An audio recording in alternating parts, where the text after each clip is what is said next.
வாசனை வருது, சூப்பர் வாசனை வருது. இப்போ அடுத்தது நம்ம தக்காளி ஆட் பண்ணிக்கலாம்.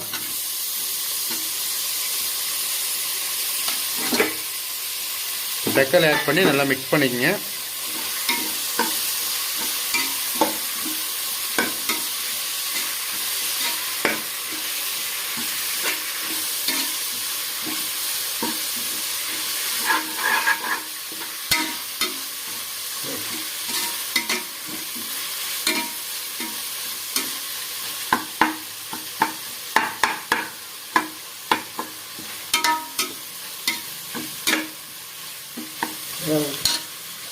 இப்போ கரெக்டாக ஒரு ஸ்பூன் அளவுக்கு கல் உப்பு போட்டுக்குங்க.